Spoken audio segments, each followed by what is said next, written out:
धनिका जी महापुरुषों आपने विषय टॉपिक देख ही लिया है कि वास्तविक में भक्ति क्या है, भक्ति है क्या।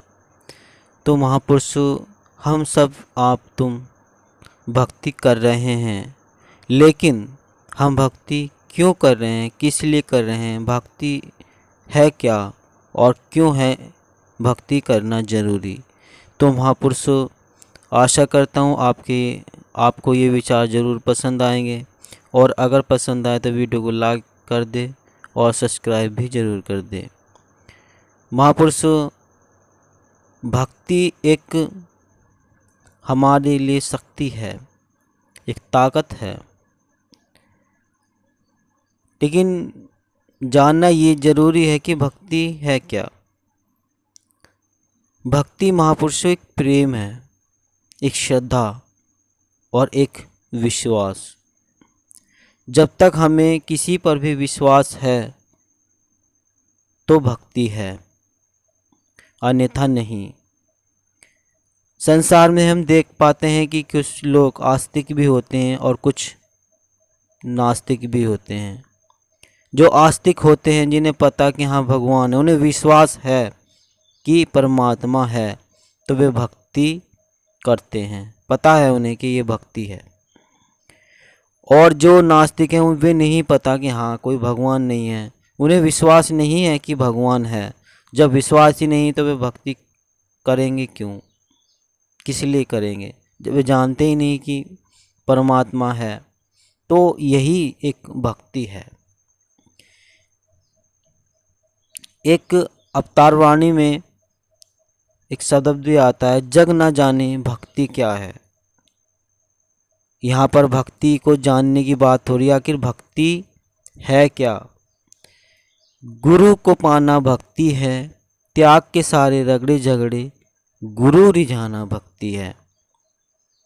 तो महापुरुषों गुरु को पाना यानी कि परमात्मा को पाना, इस निरंकार को पाना भक्ति है। आखिर जिसने हमें इतनी सुंदर वाणी दी, इतनी सुंदर शरीर दिया, इतने सुंदर चेहरा, हमारे 2 हाथ 2 पैर, इतनी सुंदर कोमल काया इसने जो हमें बनाई है, सोचने समझने की हमें पूरी शक्ति दी है। हम अपनी मर्जी इच्छा अनुसार कहीं जा सकते हैं, कर सकते हैं, कुछ खा सकते हैं, पी सकते हैं, जो मन करता है उसे हम कर लेते हैं।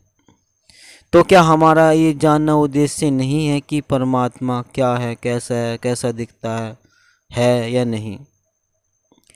महापुरुषों परमात्मा है, जैसे कि अभी कहते हैं कि हवा, सबको पता है कि हवा है, लेकिन क्या किसी को दिखाई देती है कि हवा है, दिखाई दे रही है? नहीं, सिर्फ महसूस की जाती है।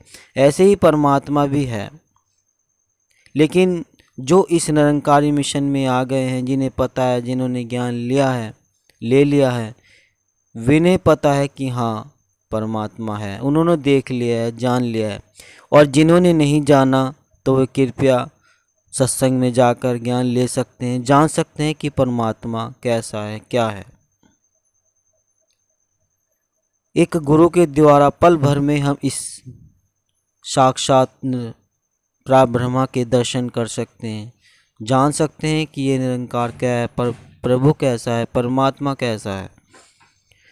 और इसको हमें रिझाते रहें, इसकी सेवा करते रहें, इसका आदर करते रहें, इसकी बात को मानते रहें, वचनों पर चलते रहें। ये है गुरु रिझाना। जब हमने इस परमात्मा को जान लिया है और हम इसे जानते हुए इसकी भक्ति, सेवा, सिमरन अगर हम आगे तक करते चले जाएंगे तो ये हमारी भक्ति होती चली जाएगी। और भक्ति करना क्यों ज़रूरी है? क्योंकि हम एक 84 लाख योनियों में हमें सर्वश्रेष्ठ योनि मिली है मानवता की।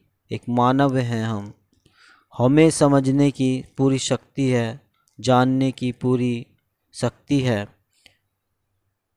हम इस निरंकार परमात्मा को, हमने ब्रह्मा को अगर इस मनुष्य रूप में, अगर मानव योनि में रहकर अगर नहीं जाना तो फिर हम कभी नहीं जान सकते।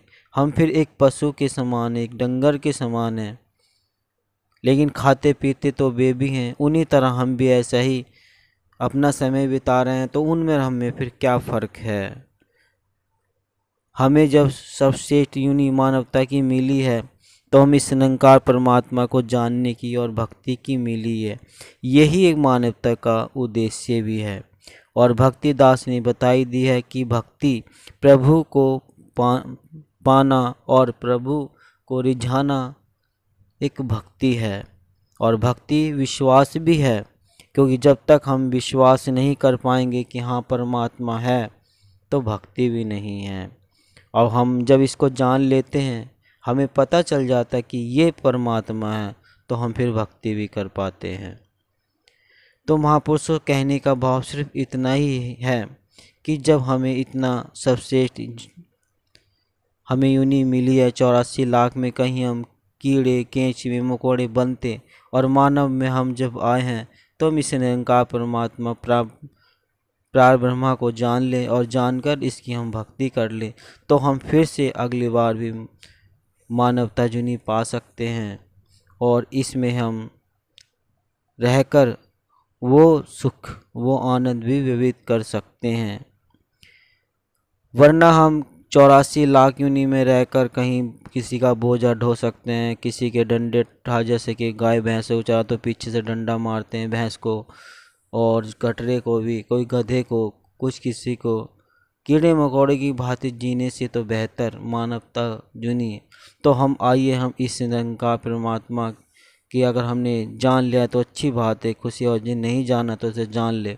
और जान भी लिया है तो हमें इसको रिझाना, इसकी सत्संग सेवा सिमरन भक्ति करना आवश्यक ज़रूरी है, क्योंकि तभी हमें ये मानवता मिल सकती है। जब हम इसको रिझाते रहेंगे, तभी हमारा जीवन सुख में आनंद हो सकता है। जब हम इसको रिझाते रहेंगे, हमें इसको रिझाना ज़रूरी है। ये परमात्मा है और हम भक्त हैं, और हम भक्ति से इसको रिझाते रहें, तो ही वास्तव में एक भक्ति कर पाएंगे। और जो हमारा उद्देश्य है, जिस कारण हमें ये मानव यूनि मिली है 84 लाख में, वो हम कर्म भी कर पाएंगे। तो महापुरुषों, जैसा कि हम सब जान ही गए हैं कि हमें भक्ति करना क्यों ज़रूरी है, क्यों आवश्यकता, और भक्ति है क्या। तो महापुरुषों, जितना अधिक से अधिक हमें समय मिले, हम सेवा सिमरन भक्ति करें। वास्तविक में काम तो हमारे अपने भी हैं, उनको करते हुए हम सत्संग सिमरन भी करें, क्योंकि गृहस्थी भी चलाना है 5 प्रणों में। ये हमें चौथा प्रण भी है कि हमें गृहस्थ आश्रम में रहना है। तो महापुरुषों, हमें गृहस्थ आश्रम में रहते हुए अधिक से अधिक समय सत्संग सेवा सिमरन में लगाएं, और प्रभु को रिझाते हुए हम इससे प्रेम आनंद सुख में प्राप्त करते चले जाएं, और जीवन को अनमोल बनाते चले जाएं। महापुरुषों, अगर आपने अभी तक चैनल को सब्सक्राइब नहीं किया है, तो चैनल को सब्सक्राइब कर दीजिए।